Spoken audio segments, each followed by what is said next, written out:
আমাদের চাকরিচ্যুত করা হচ্ছে তাদের দুর্নীতির কারণে। তাহলে তাদের দুর্নীতির কারণে আমরা কেন সেটার ভুক্তভোগী হব? আমরা এসডিএফে চাকরি করি আমি 2011 সাল থেকে, কিন্তু ওই সময়ের যেটা নিয়মটা ছিল যে একটা প্রকল্প শেষ হলে আরেকটা প্রকল্পে অটোমেটিকলি সব স্টাফ চলে যেত। ঠিক আছে, এখানে কোনো পরীক্ষা বা অন্য কোনো কিছুর প্রয়োজন ছিল না। যেমন 2011 সাল থেকে 2015 সালে একটা প্রজেক্ট শেষ হয়েছে, 15 সালে আমরা আরেকটা প্রজেক্টে অ্যাঞ্জেলেবিতে চলে আসছি, অ্যাঞ্জেলেবি থেকে আবার রিলাইতে আসছি। রিলাইতে আসার মুহূর্তে আমাদেরকে অনেক ব্যাক পাইতে হয়েছে, আমাদেরকে আবার পরীক্ষা দিয়ে আসতে হয়েছে।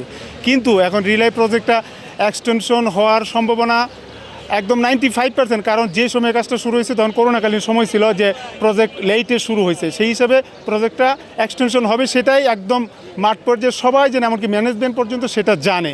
কিন্তু আমাদের যে নতুন এমডি এবং চেয়ারম্যান মহোদয়ের সীমাহীন দুর্নীতির কারণে ওয়ার্ল্ড ব্যাংক আর এই প্রজেক্টে এক্সটেনশন করতে চাচ্ছে না।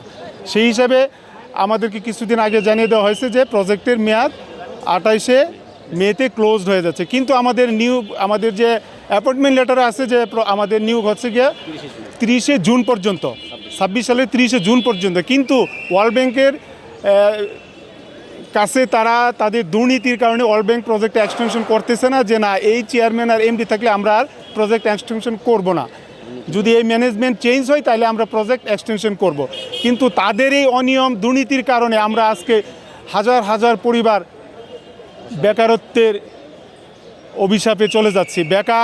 একটা পরিবার বেকার হয়ে গেলে একটা পরিবারই সম্পূর্ণ সেটার ভুক্তভোগী হয়। সেই হিসাবে এখানে আমরা যারা কর্মরত আছে আমাদের দাবি হচ্ছে যে আমাদেরকে প্রজেক্ট এক্সটেনশন করতে হবে। সেই হিসাবে যদি তাদের পদত্যাগ এর জন্য আমরা আসছি, আমাদের প্রজেক্ট এক্সটেনশন করতে হবে, এমনকি এমডি এবং চেয়ারম্যানের পদত্যাগ করতে হবে। আমাদের দাবি আদায় না হওয়া পর্যন্ত আমরা এখানে অনশন করেই যাব, আন্দোলন শান্তিপূর্ণ আন্দোলন চালিয়ে যাব, এটা হচ্ছে আমাদের একদম দাবি। আর ওনাদের ল্যাপটপের দুর্নীতির কারণেই মূলত ওয়ার্ল্ড ব্যাংক প্রজেক্টটা এক্সটেনশন করতেছে না। 3200 গ্রামে 3200 ল্যাপটপ ক্রয়ের ক্ষেত্রে এমডি এবং চেয়ারম্যান মহোদয় সীমাহীন দুর্নীতি করছে, যেটা নাকি বিভিন্ন মিডিয়া পেপার পত্রিকাতে সেটা এসেছে। কিন্তু সেটার কোনো প্রতিফলন আমরা অদ্যবধি দেখতে পাচ্ছি না, যে তাদের পদত্যাগ বা তাদের অপসারণের বিষয়টি কোনোভাবে হচ্ছে না, বরং উল্টো আমাদের চাকরিচ্যুত করা হচ্ছে তাদের এই দুর্নীতির কারণে।